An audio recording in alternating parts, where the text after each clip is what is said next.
the devil makes work for idle hands.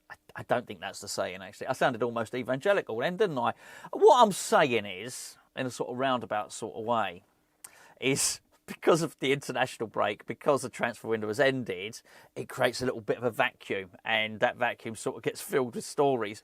And, well, nothing quite sells like bad news, does it? No, nothing sells like bad news. I think in the olden days, the golden oldies of the newspapers, bad news was used to sell newspapers. Does anyone buy newspapers anymore? I'm not so sure. But for now, it's not really newspapers, is it? It's, I guess it's clickbait and it's stuff like that. So bad news is going to get you clicked on, really. And we've had two whoppers in the last few days, actually, two absolute whopping bits. I'm going to talk about Crysencio Summerville, and I'll save it now until the end of the video. Apparently he's fit as a fiddle. Just save you sort of scrolling towards the end. That's what I'm going to cover later on. But it was put out there that he was injured. And not only injured, like a hamstring injury. So he had surgery on one of his hamstrings, and the rumour came out that his other hamstring's gone now. I mean, it was just a really, really weird one. And I just thought, oh man, it's almost like a story. What could you consider to be the worst story that could go out there? And I think, bearing in mind how quickly and how much Summerville changed the game against Nottingham Forest, that would be a good one, wouldn't it? To make him crocs. Not like we don't need any more bad news at West Ham. We got plenty. There is plenty to keep us all going, but there's almost like new layers of stuff going on top of it. We'll get to that in a minute. I do want to talk about the Frank Lampard stuff though, if I may quickly, because I'm sort of looking at it the other way. So if you're looking to think, who would West Ham fans be absolutely seething about if he got linked as manager?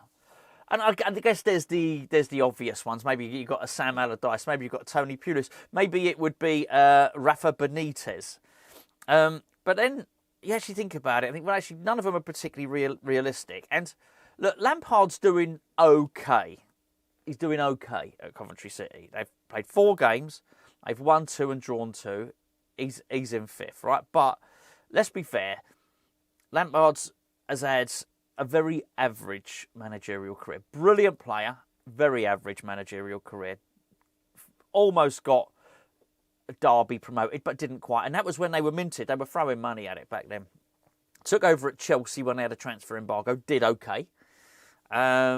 Ultimately, they replaced him, and then realistically failed as a caretaker manager second time at Chelsea, and definitely failed as Everton manager, right?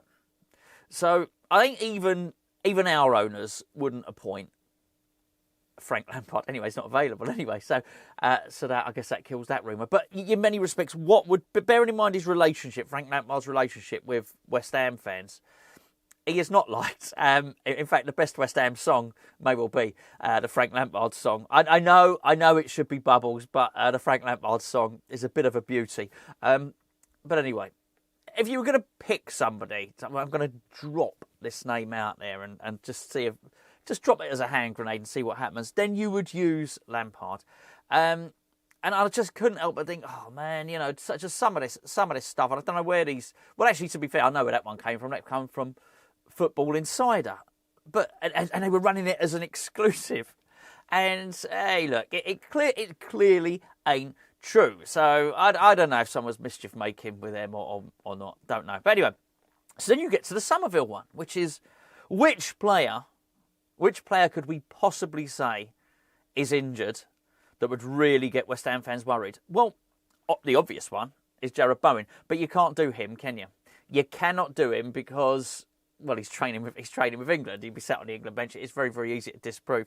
So I think you get Summerville, and there you go. And it was actually the Summerville injury was put out there before the. Excuse me, I've got bloody air in my mouth. Don't know that. Disgraceful behaviour. Before Fulkrug got injured, right? They could have just waited. The Fulkrug injury was bad news enough for all the reasons that we discussed in yesterday's video. But then the Summerville one comes out and, okay, right, Summerville's injured. And until you get some clarification, which wasn't forthcoming quickly at all, you start to worry. Because Summerville's the key to everything that we liked to see against Nottingham Forest. You feel that Summerville is the key to us playing with wingers. I know we didn't start that way, but because we started with Fernandes on the left and he started with 4 at the back, but a lot of us thought 4 at the back was good. And certainly Summerville will be the key to that continuing. Summerville stays on the left, Bowen stays on the right, everyone's happy, right? So I think when so the rumour goes out that he's injured and he's pulled his hamstring and this, that and the other. Oh man, bad news. Anyway, he's fine, right? Not only is he fine, he's been training absolutely brilliantly apparently. Firing on all cylinders, giving interviews to The Athletic as well and saying how he's fired up, motivated. Apparently, according to The Athletic, Nottingham Forest, this is the thing, Nottingham Forest tried to buy him to replace Anthony Elanga. And then Dortmund wanted him on loan. So, again, I don't know how much of that I believe because he wasn't fit and he wasn't ready. You've got to remember, he hasn't played any football until... No, well, I guess it was the day before the transfer window, wasn't it? Yeah, it was. We had one more day after Nottingham Forest game. But still, can you imagine anybody he'll have played, whatever it was, 20 minutes, and all of a sudden other clubs are going to sanction money on him? I'm not so sure. But again, it's a good story, right? One thing I do know is that West Ham need him, and I think he's really, really important. And it's amazing, sometimes when players don't play, they become more important. And I wouldn't say that with Summerville. In many respects, it's not like we didn't mention him. It's not like he completely slipped from our minds. But it was hard to factor him in as somebody that was going to make a real difference this season because we hadn't seen him. We hadn't seen him play, right? Now, off the back of that 20-minute cameo, you're thinking, actually, he's a pretty important player, isn't he? And I'm looking forward to seeing him. And I think, look, we've got the Tottenham game coming up. That's on Saturday, isn't it? I think we're playing one of the later kick-offs on Saturday. If we're going to do anything in that game, he's going to play his part. That being said, I do wonder if Potter would start him for that. I wouldn't be surprised if Potter starts exactly the same way, with pretty much the same team that he started the game against Forest, and then does the thing coming off the bench. Who knows, anyway. But Summerville is really, really important to us. Really important for that, for West Ham going forward. So, yeah, I'm just sick of hearing bad news, and particularly when so much of it is not true. As I say, we got enough. We got so much bad news. I mean, look at the state of the club at the moment. Look at the results so far this season. Look at Nicholas Füllkrug. Look at what we didn't do in the transfer window. And the moment we get one little bit of something to smile about, which is a win, and a good win, 3-0 win against Nottingham Forest at the City Ground. As I've mentioned before, I don't think many clubs will do that. The moment we get a little bit of that, then on piles, sort of more bad news. It's what can you say? It's part and parcel of being a West Ham fan. But I do think that the transfer window ending and then the international break, it just creates that vacuum. And when England are pretty boring, aren't they? As I mentioned in yesterday's video, I think when England are playing like that, there's not an awful lot to be discussed, is there? So I just think, honestly, it's almost like it's almost like fertiliser for bad news stories. So anyway, there you go. I'm absolutely delighted. The other thing, Josh Brownhill. And a lot of people were thinking this guy is going to be... we're not going to sign anyone in the transfer window, and we'll get to the end of the transfer window and we'll sign Josh Brownhill. And the board will say we tried and all that type of stuff. And, well, anyway, this is a surprise. To be honest, I'd rather have Josh Brownhill than James Ward-Prowse at the moment.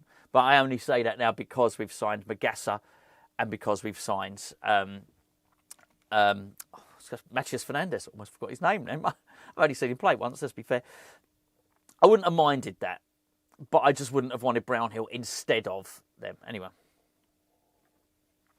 What I would say is, this came as a bit of a shock. He is going to sign for a Saudi Pro League club for over £100,000 a week net. I mean, that is a surprise. I think he's one of the last people you would associate with going over there, going at Saudi. But look, he had a decent season last season in the Championship. Burnley's captain, 29 years of age. Fair play, mate. Go over there, make yourself rich forever. Can't blame him for that, can you? But anyway, it looks like West Ham won't be signing him. So I guess, depending on which way you look at it, that's either a good or a bad thing. As I say, wouldn't mind him now. But we've kept Rodriguez, we've kept Irving. We've got too many midfielders anyway. I just hope, starting with the next game, we've got previews and that coming up. Hope we get to see a bit of Magassa for the next game. Not heard anything from him. Not heard anything about him training or anything like that. Seen some stuff on the website, but that is really about it. But yeah, hopefully we've got a good player on our hands. We won't know. We don't know yet. But as things stand, apart from Nicholas Fulkrug, Graham Potter has got a fully fit squad.